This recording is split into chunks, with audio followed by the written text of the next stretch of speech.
My name is Cipha Sounds. This is my friend Anthony Atamanuik. Hey. From the UCB Theater. Also from the show 30 Rock. Yeah. Also, where else? What else are you known for? Anyone who really loved Adult Swim in 2007 could have watched Fat Guy Stuck in Internet. Oh, you were on that show? I was, yeah. You weren't the fat guy, though. No, I was not. That was my friend John. But I was multiple characters, mostly old men. So, here's the first question off top. Okay. You are one of my favorite improvisers. Since I've been going to UCB, I was like, who the fuck is that guy? How does he do that? Why am I so obsessed with improv? Wow. Why are you so obsessed with improv? Yeah. From what you know and what you see. You know, interesting. I think that... Because I'm obsessed. Well, because you're an obsessive personality. But besides that, I think that... but besides that... well, I think that, one, improv is an addictive thing because it's a risky thing. And there's something about being really good at it that seems to be akin to sort of the other risk-taking... Sort of like, I would say freestyling.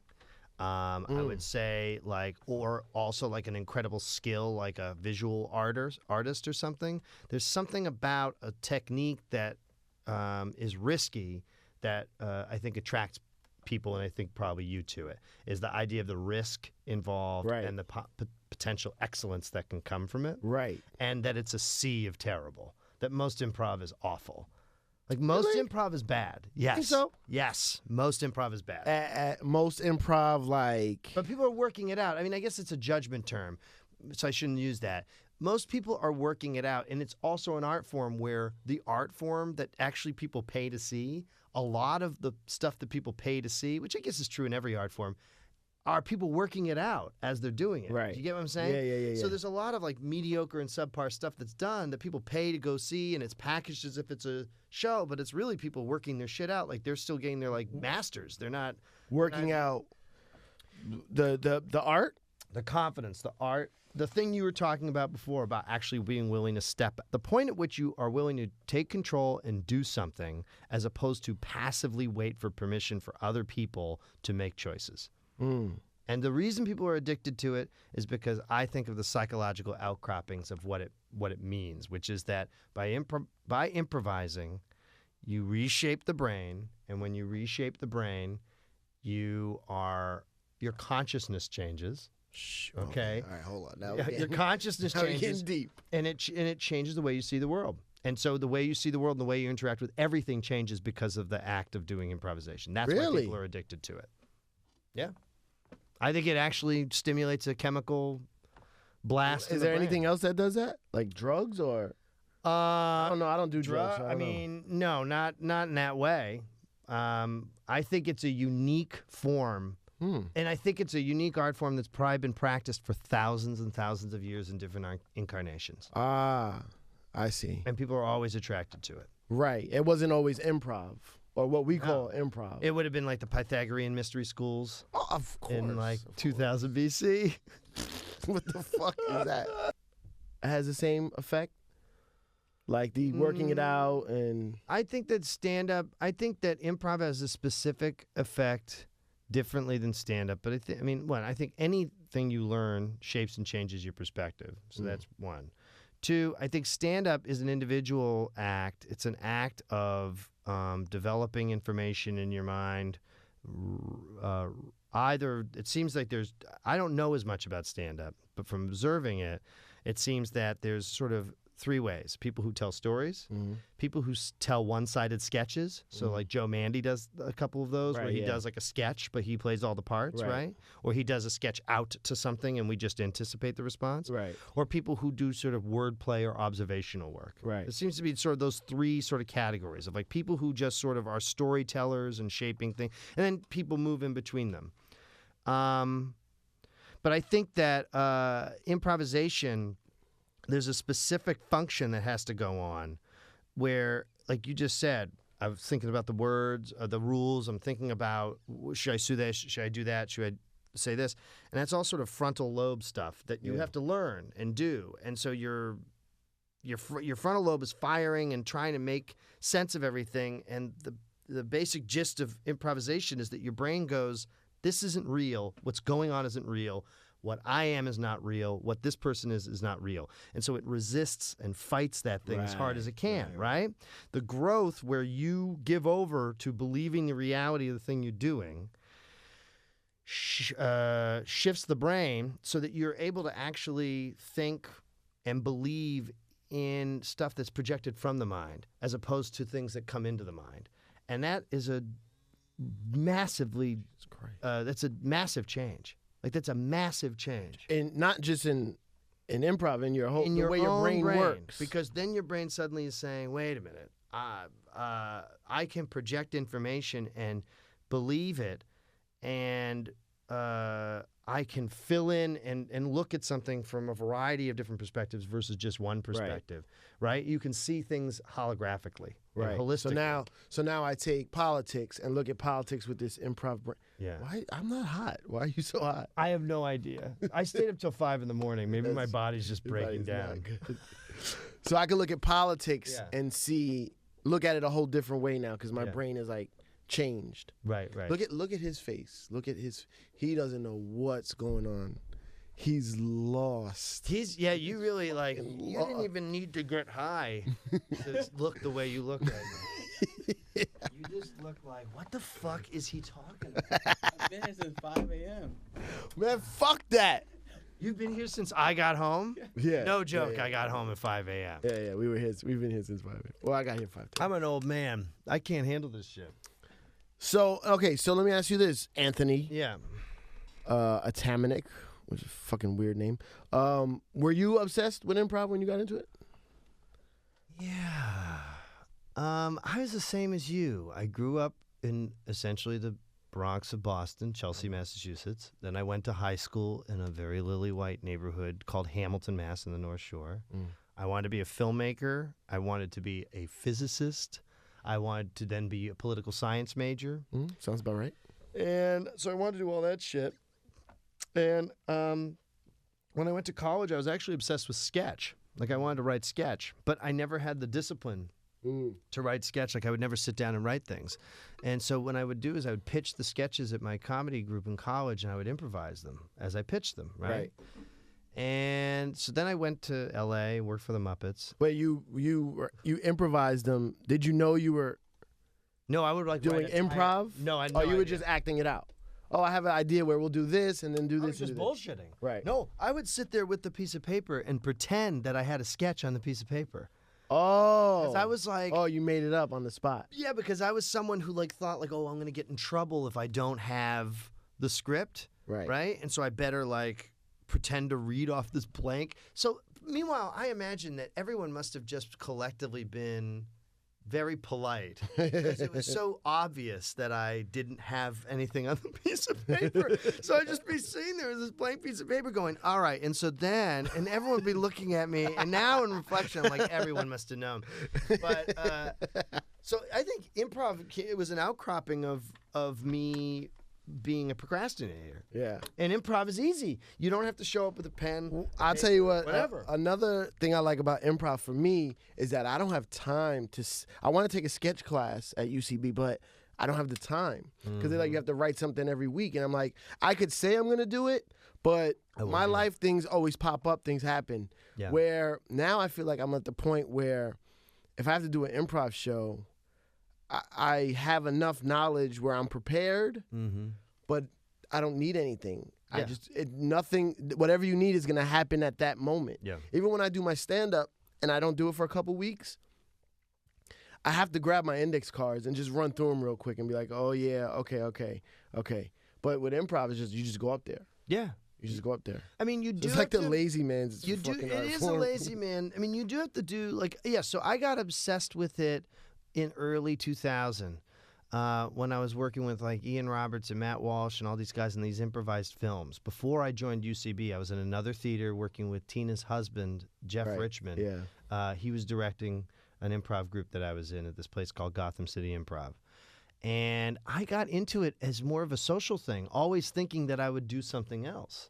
And when I went to UCB, there was definitely something about it sort of being like a holy grail thing. Like they were the keepers of the castle and they had like this secret, that was in the classes, right?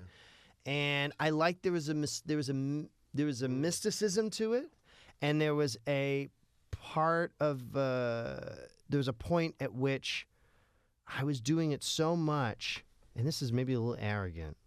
No, I always sort of knew I was really good at it, and I always knew I was really funny. Like this always did they knew I have was 101 funny. and 201 and all I that? always I killed. Well, it was 1, 2, and 3. Okay. I killed. They used to call me Showtime in 1 because I would I would be jumping out in every scene. Right. And to the point they'd be like, dude, you gotta like relax. Yeah. But then this is why even extra very good people in a class, and if anyone here's listening ever takes a class, even the superstar in the class, like even the person who's like fucking hitting it, right? That person still has to learn how to contain it. Yeah. So the best person in your class still doesn't know shit. Because I was funny and knew shit, but you know what? It took me years. I would say only in the last 6 years. And I've been doing it for 14 and 20 if you count like high school and college. But 14. Only in the last 6 years do I feel confident in doing it. Right. And like know and like do 6 like years, and you've been doing it. Let's say 14 with UCB or no. Before that, 12 with UCB, so half of my time. Yeah. Jeez. Yeah. I don't got that kind of time, man. Let's speed this up. Yeah, but I mean, I also like I mean not, but like I'm like I've mastered this. Like I've mastered this. You go on stage. There's no fear whatsoever. No. Nothing. Any stage, like any somewhere stage. you've never been before. No, doesn't matter.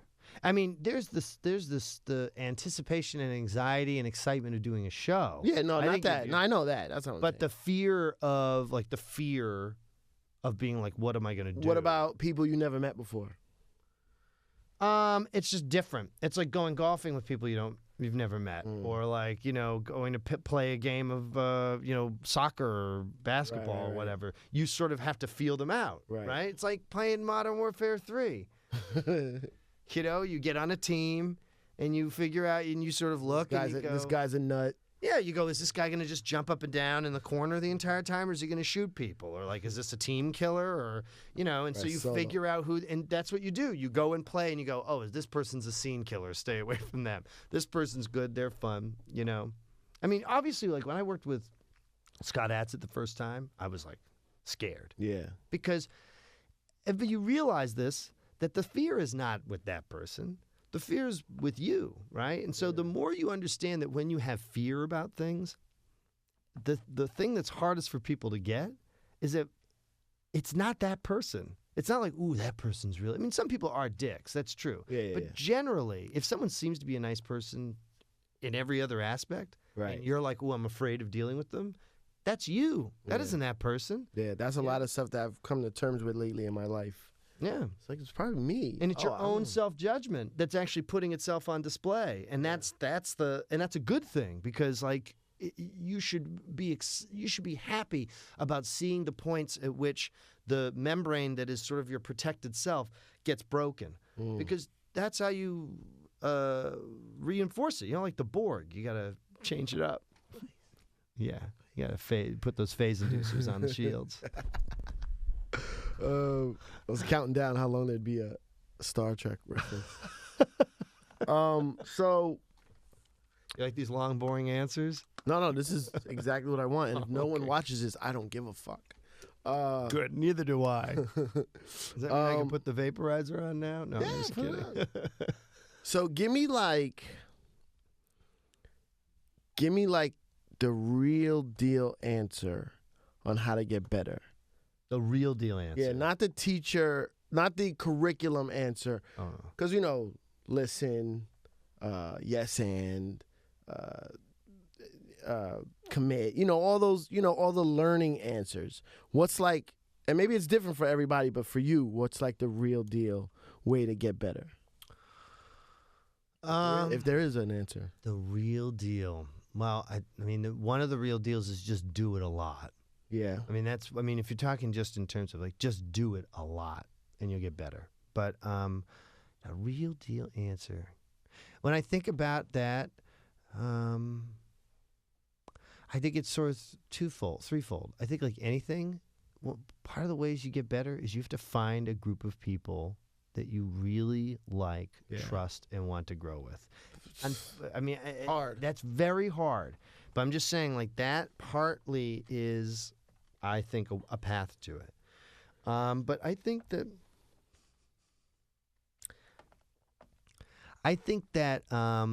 if you want to get better very quickly, this is going to sound crazy, but it's something I did. And this is when you talk about work or like wherever, whatever you're doing. I would list, anytime I do this. If I'm talking to someone, I'll like digest them as a person. I'll be like, oh, that's a good character. Yeah. You treat your whole life as if your whole life is like a buffet of information for you to bring into scenes. And then all you should do really is initiate only real shit. As much as you can. You either say something you overheard on the sidewalk as an initiation line. You say exactly how you feel right then in the moment in the scene. You set a location that you experienced. You name someone something that you saw today. Every day you run through 10 locations, 10 objects, 10 new words that you normally wouldn't say. You come up with 10 names that you've never given a What do character. you mean? What do you mean come up with them? Like say them out loud? You can list them in your head, write them down in a notebook. Eventually, if you write them down in a notebook, sort of like MyFitnessPal or whatever, which I use on my phone to stay fit. I used to do it all the time, but now I don't have to, right? I used to like track my mileage per mile, but now on certain runs, I know I can. It is, right. So you do it first that way, and then eventually you just can run it in your head. And then if you do that, and you to get better quickly, this is like the liquid diet of improv. Yeah. If you get so comfortable being real and doing real things on stage all the time, so the part and parcel of that, which is really the shortest answer, give up on being funny. Just give up on trying to be funny. I have. Just totally stop worrying about it Yeah. and do shows where no one fucking laughs, but you exercise the muscle that you need to exercise in that show. Right. And in the long term, you'll become a better improviser. Love it. That's it.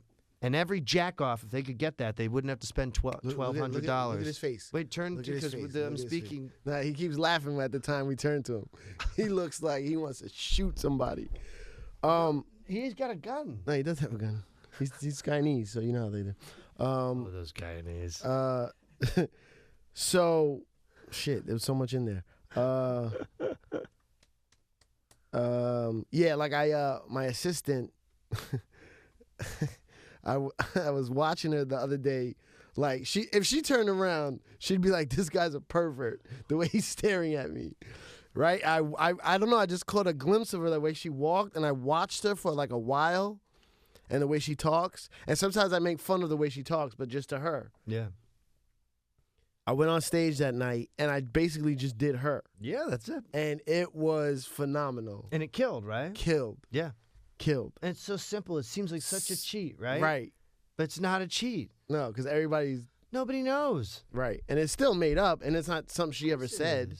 That's the thing. This is the thing you just hit on, which is that there's this fucking thing we do in our heads. We set these rules up that don't exist. Never in improv did anyone ever say, oh, you can't use things from real life. Right. Never in improv did.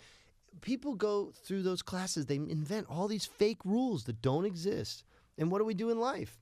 We make a series of fake rules that don't exist that limit us, right? For ourselves, yeah. Yeah, because we want to avoid the void. And then like death. I call like any girl in a scene, or if someone's playing a girl, I call them Mary or Sarah. Brenda's mine. I don't even know a Mary. Like, why do I?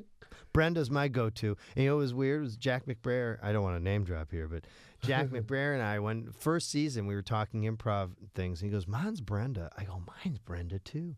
And now we have an inside joke. If we ever do Ass Cat together, if you ever watch one where we do together, there'll be a scene we start where I'll go, Brenda. And he'll go, Brenda. See, but now what I notice about you is that you teach a lot of 101s and 201s. And 301s. 301 sometimes. But your skill set, you should be teaching higher levels, advanced. I should, yeah. Why don't you? Everybody would want to learn from you. I know. Well, What's your fucking problem? there's a couple of reasons. One, you have to do more paperwork. Further up the fucking levels, you got to write more shit to people, and you got to like deal with more stuff. And I'd rather just privately coach groups. You know what I mean? But a kid coming in at 101, 9 out of 10, more than 9 out of 10 times, doesn't know who their teacher is. Oh yeah. So That's the best but part. you're Anthony Atamanuik. Yeah. And then like as time goes on, you'll be like, oh, he was my 101. And I would look at that as like almost like a waste. No, because I'm getting there. If I get you early, then you're going to get worked in a way that I feel like I'm going to work you over in a different way. Okay. So you're trying to change the game. I want people to really come up with this. I mean, I'm not saying everyone does this. I'm just speaking from my point of view. So this isn't a comparative statement because I don't know how other people teach. I want people to come up because I used to teach advanced level classes and I would go, who the fuck taught this person? This person doesn't even know how to do a basic scene.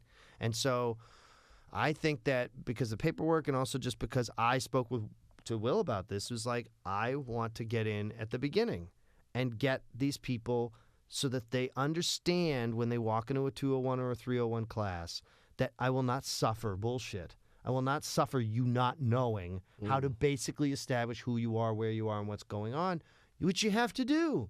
You can't not do that. Yeah. And as maybe I sound like an old man or whatever, but like, you know, I don't want to deal with it. Well- And so now I have a 101 class that just is going up this Saturday. I met some kid on Sunday. I met half your class. They were all at ASCAT. Yeah. Yeah. Great class. Blind girl in the goddamn class, right? Really? Great. Yeah, she's like an author. Cody something. I forget her. And like she's great, right? But blind. I mean, blind as a bat, right? And so we just developed, we worked around it, and people, you know, I got this long email like, this is how to deal with a disability. I was like, oh, fuck off. Just let's call out she's blind, deal with it, and move on. Yeah, So you know what I mean? Like all that, and we worked scenes so hard, and yes, week 5 and 6, they get discouraged. They feel like I'm being too mean, and it is a 101. You know, and some people are there just for their corporate job. Right. Guess what? The person who's there for their corporate job, get what you want out of it, but you fucking already ruined this country. So I don't care about you.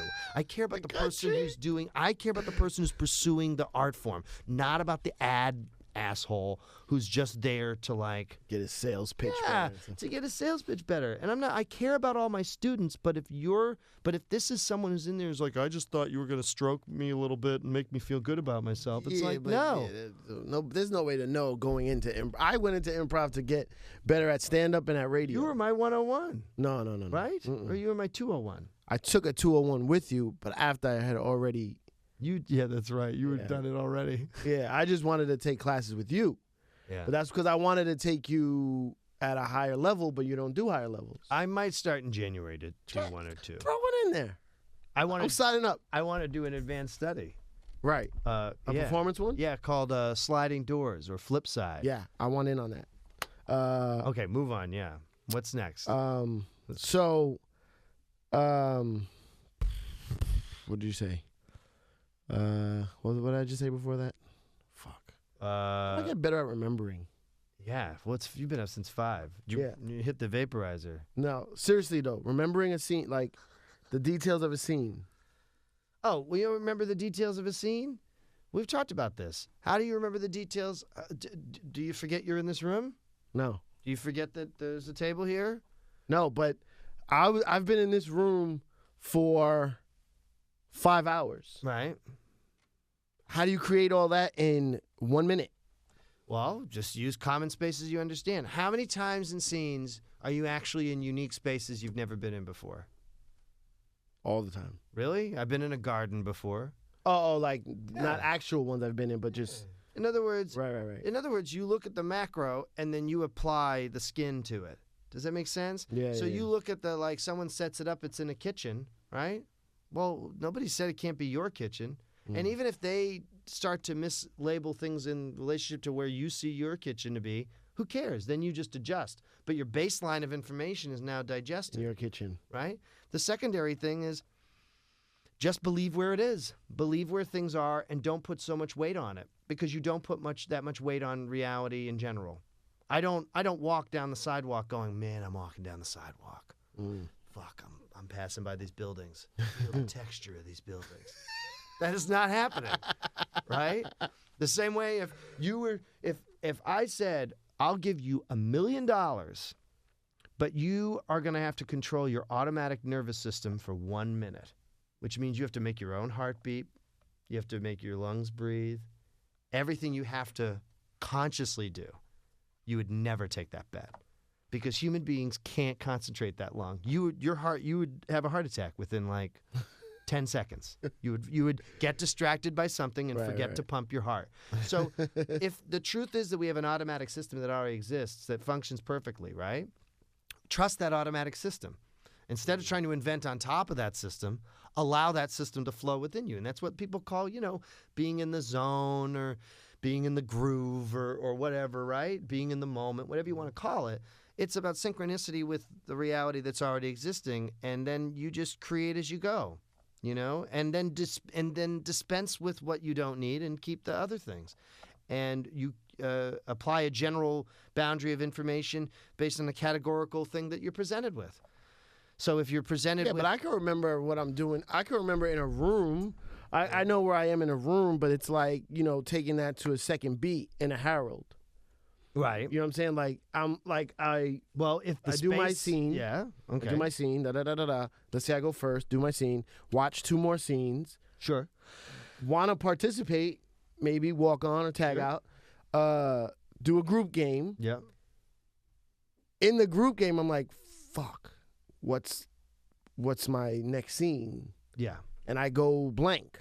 Right, because you've been stretched. Well, here's the 2 things. One, you should know the game of your first beat, right? You have to know either what the game is of the first beat, and if the game was murky in the first beat, you have to know what was interesting or what did you want to follow, right? Right, follow. Okay, so what you wanted to follow. So if the character of the space is what was interesting, right? Let's say the idea is that somehow the character of the location was what was interesting, then maybe we're going to move that location in time, or maybe we're going to put whatever characters in conjunction with that make the space interesting. We're going to go to a new scenario with these characters in this space. Mm-hmm. If what's interesting is the idea, right, then the trick is to be able to park the idea in your mind and let it sit like a sauce on a back burner on a stove, so it reduces, right? Mm-hmm. Because also part of a herald is a reduction of concepts, right? We start with a pot full of roux, right? And the idea is that as we move, we are reducing the roux. Yeah. So when we get to the end of the herald, we've actually come back to this. I mean, people don't even get this about the herald. The herald is supposed to be an alchemical process by which you take and honor the suggestion in a way that the suggestion goes through this digestive process and then pops out like a suggestion duty at the end. Yeah. And that's right. I said duty. And and so and what happens is, of course, it collects and picks up all this other stuff on the way. And when it comes out, it's like, oh, that was, if the suggestion was coal, that was the coal herald. Right? That was the democracy herald. That was the horticultural herald, right?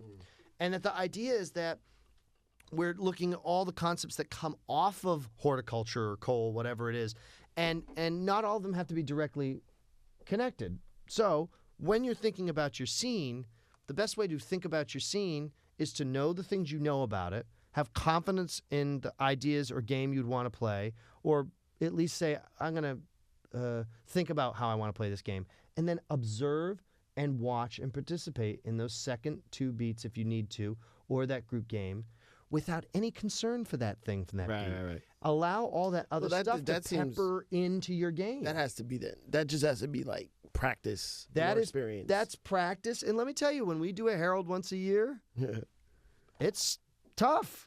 If you haven't done a Herald in a long time, it's tough. It's a very artistic. The Herald is a very, very one of the most artistic forms. I never, ever see a Herald done and like an indie show. All things are Herald. Remember this too. All improv is Herald.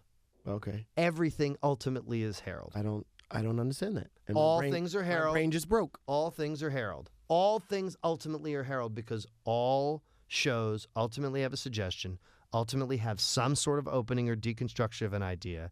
There will eventually be 3 concepts that you will somehow work out in one way or another. There will be a respite from that, which is a group piece game. of a Herald. All things are Herald. It doesn't. The Herald doesn't grow up to be a man. He's still. Herald is God. Herald is the Alpha and Omega. Herald is all things. That's the point. All things are Herald. All things are and Herald is all things. All right. I'm getting too deep with it. I tried to lighten it okay, up. but real quick, the remembering thing, right? Yeah. Do you think there's just? I mean, I have trouble remembering just everything in general, not just improv. Is there do you think there's people that have better memory than other people? Yeah. Oh, yeah, yeah. Train it? Oh, yes, to a certain degree, but like Gemberling has way better memory than I do. Neil too. Yeah. Nah, Neil projects like he has better memory, I think, than he does sometimes. Because there's times when like he's totally forgotten stuff. I mean, you can train it to a certain degree, but like, oh yeah, that's my hump right now. In my regular life, I can't remember shit. I bought Neosporin. I bought a whole thing of Dwayne Reed the other day, like a little bag. I lost it, so I went Dwayne Reed, bought another bunch. Lost that bag, too, in the same day. Left in 2 different subways. So there's 2 subways where people found bags of fucking Neosporin and fucking water. So, like, I can't remember shit. But if you put me on an improv stage, I can remember everything everybody said for the half hour. Shit. I'm going to be like one of those, mark it now. When I'm like 90 and I'm like all dementiaed out and like fucking piss-stained pants and all fucked up, you could put me on stage and I will remember for the half hour. But then you take me off, I won't remember anything. I want to see that show. Plus the vaporizer helps too. Keep mentioning that vaporizer. Man. Shut up, man. All right, this is how it works. Can we get a motherfucking moment of silence for this small chronic break? Daz, give me a light, nigga. Getting way too deep with this shit. What's up with Ruru? What's up with Ruru? What's up with Ruru? Since I've been there, and it's only been about a year and a couple months. Group has changed like 9 times. And you and John are the only 2 guys that are still there from when I started. Yeah. And then I've heard before that there was other people that I didn't know. Yeah. The original Ruru was Neil Casey, John Gemberling, and Curtis Gwynn. And that was it. Okay. That was the 3-on-3 team. They made up the name? They made up the name. Death by Ruru. Death by Ruru was a punchline to an old joke. Yeah, right? You know that. Yeah. And it was from Avengers. They did it. Batman. Avengers, or Batman. They did it in Batman. Okay, so then Gelman joined. Then Brett Gelman joined. Yeah, I don't know Gelman. Gelman's the bearded guy on the show with Matt Perry now. Matthew Perry. Go on. Oh. Yeah. He's the guy with the beard, the crazy guy with the beard. I'll look him up real quick. And he is just the crazy guy with the beard. What's his name? Brett Gelman. Brett, then Gelman. He was also a Little Bit of Luck. What's a Little Bit of Luck? Oh, the commercial? The lottery commercial? Yep. That guy was Ruru? Yeah. Oh, wow. You could turn it off like this and they'll preserve it. This guy. Yeah, that's Gelman. Mike Still's dad. Yeah, Mike Still's dad. Oh, wow. Oh, here he is. All right, cool. Okay, so then Jackie Clark and I joined. Okay. That's the girl in the picture on the outside of the theater? Yes. Okay, because you haven't updated that picture in about 42 years. Yeah. It's been a long time, and it will stay up until everyone's gone. Do you know that Gavin Spieler was never in a group photo? Gil Ozeri, Adam Pally, never in a group photo. Liz Kukowski, former writer for SNL, was actually in our show for 6 months. We've had like multiple members of the team. Now, then John Murray. So John Murray's not original. No, I thought he was. No, John's not original. John was he was with Mike Still. He was the Mike Still pick. I mean, I would say that. Wait, he just came in with Mike Still? Yeah. How long ago was that? 2 years ago. Yeah, because Mike Still was kind of like the new guy when I first started watching. Yeah. There is a whole heyday of Ruru that was just Gelman, Jackie, Neil, Curtis. When I hear about this crazy, the crazy like cage match runs and all that, it was just those guys. The first one, the first cage match run was us. Okay. And even before, I mean, we had this Friday night at 11 show. People used to throw fucking used tampons on stage and shit. Oh, nice. We'd get into fights with the audience, full fist fights. We'd get into full like brawls with people, throw people out, scream. Well, because they were like just people off the street that wanted to see a show, right? It was like it was like a fucking, I don't know what it was. The energy of our show, the time, the fact that people were drinking. Oh yeah, Friday night it's after worse 10. Than Saturday. Anywhere, any comedy show you do, that Friday night 10. Yeah. From then on is shit. Because people can't handle the liquor. Yeah, and they come right from work. Yeah. And they're like stressed, kind of like they don't have the all day Saturday chill mode and then go out. Yeah. So it's like either they come out of work, they went home and changed, and then now they're back out, so they're kind of cranky and tired, or they just stayed out from work. Yeah. And started drinking at 6. That's what I used to do. Go up to 10 and go see a show. Worst. And we did some of the most unbelievable shows I've ever done in my life with Death by Ruru. Yeah. And I mean, from what I saw when I first saw it, and at the time you had like a crazy beard, so my girl used to call you the beard guy and Gimberling the Jack Black guy. Oh, he'd love that. He would love that. So how do I get to be like an Aruru? How do you get to be in Ruru? Not in Ruru, like a Ruru. Like, how do you form? Well, I mean, here's the thing. Did you practice? Did you ever practice? Never practiced once. Never practiced. No coach, no director, never had a rehearsal. Wow. And we would never warm up. We would just sit in the green room and have a conversation. Because that's the point. Just like a band, listen, just like our warm-ups were our conversations. So sometimes we'd have like real bits and conversations. Other times we'd sit and relax. My father's a musician, right? And he's played with Emmylou Harris. I mean, he's played with some big people, right? Yeah. The big people, they're usually quiet. They usually sit, have a water, maybe a drink, but, water, maybe a drink, whatever. I'm not talking the party animals, right? Right. I know what you're saying. We're real. Yeah, musicians. Okay, real music, and just real established performers, too, whatever.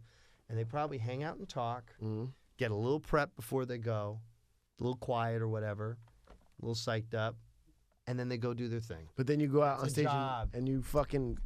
Yes. Be maniacs on stage. But backstage, we're talking politics and we're talking video games and... Never talk about what type of scene you're going to do. No. Never. Maybe we'll tell a story, we'll gossip, we'll make fun of someone for wearing a shirt or whatever.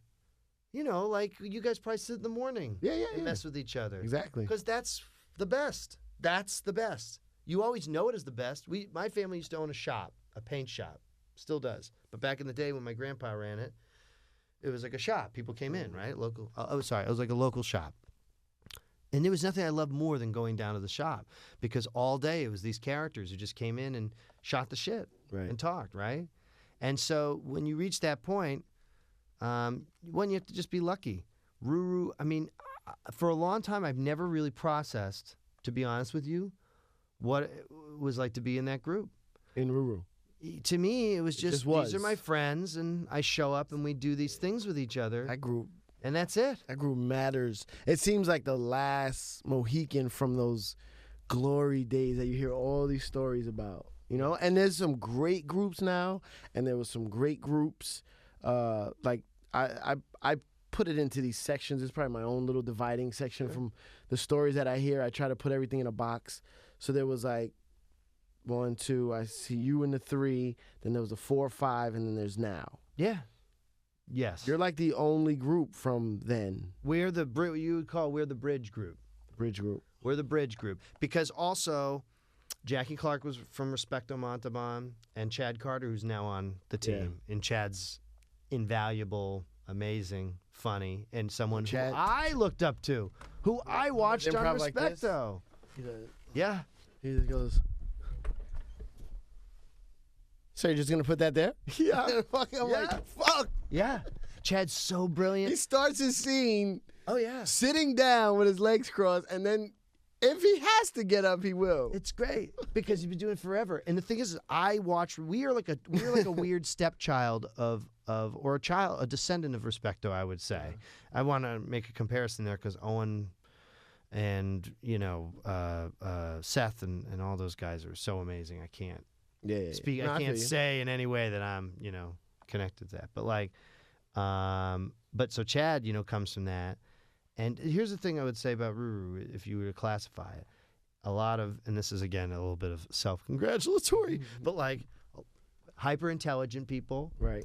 tend to be video gamers, tend to like movies, tend to like schlock horror, schlock action adventure, not like setters, like scene setters, not people who want to go hang out at bars with other people or whatever, and not particularly into and sort of tribal. We're like our own thing. We see everyone as this other who's coming in and kind of bothering us, and when people and not into like normal. You're not a social Harold interaction. team Not that into became normal a social weekend interaction. team. No, You know what I'm saying? You're like, they were an indie team that formed extra of the theater, Right. and then sort of got a Friday night show, and then we joined, and then they just pulled people together. right. It was, and you Weirds got to and credit weirds and Curtis and John and Neil with doing that. That they somehow got this amazing group of people together. See, but I like Neil. Neil was before he got on SNL. Was always at the theater, right? Oh, Neil's And a real I would- theater rat. I would go home high if I did something and heard that Neil laugh in the background. I mean, I would like be at the jam and do something and get a Neil laugh in the back Yeah. and be like, woo. That's so funny. And I go to sleep thinking about it, and I wake up thinking about it, and I come to fucking this job, which is the best job ever, but it's also a job. I also have a boss, and it's shit. And I come here, and I'm like, yo.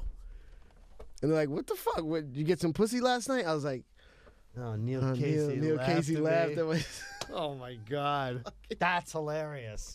It's real, though. You know what? He's shaking his head. No, he's and I'm fucking with him. gone. I'm with him. Look at him. I took him to an indie show the other night, and it was shit. And I felt so bad for him. And exactly fucking right. And you're right to feel that way. And people who are polite about that shit, it's shit. bullshit. No, if it was it shit. sucks, it sucks. All right, so I never see you at the theater, though. Not a lot. I used to be at the theater a lot. So since I've been down, you just fell off. The minute you showed up, I said, I'm out of here. Fuck this shit. Fuck this guy. Fuck this shit. No, I think that, you happen to come in right at the timing where, like, I teach a lot. I do a lot of shows. I got, like, a lot of Everything shows. you're saying, other people do too, though. But I also have a lady at home Oh. who Look at you. we got to see. Got one. I'm lucky. I got one. Yeah, I'm trying to go more. That's why I went yesterday. Went to Harold Night. I want to be a little bit more part of the community. I think I had to take a little break from being part of the community, partly because I stopped drinking last year, and I think I connected that a lot with the community. I forgot about that. But a lot of my friends moved. A lot of my friends moved to L.A., and one of my best friends got a writing job on SNL, so I don't see him that often. Yeah. So I'm a little bit of an independent operator now, and so I basically sort of, exercise, teach, write my shows, and I do write Tony and Johnny. I know I'm saying I fucking improvise it, but I write it every week, and then I have to do up to now. I was doing 3 shows a week. So when you do 3 shows a week, Wednesday. First off, I am at the theater a lot. I'm at the Beast Wednesday, Tuesday. Then I was at Ruru Saturday and Ass Cat Sunday. Wait, why are you at there Tuesday? Tony and Johnny. Oh, and Wednesday was... Is 2-man movie. Right. There was so much... Was. Okay. There was so much going on.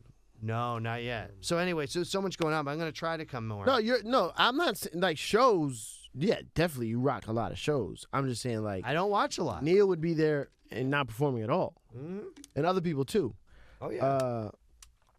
But everybody looks... Anthony Atamanuik is somebody people want to... Well, I'll go there and laugh for people. No, your laugh is not the same. You have more of a quiet laugh. Oh, I'm just like, I've never laughed. Or you're like me. Like my laugh is like.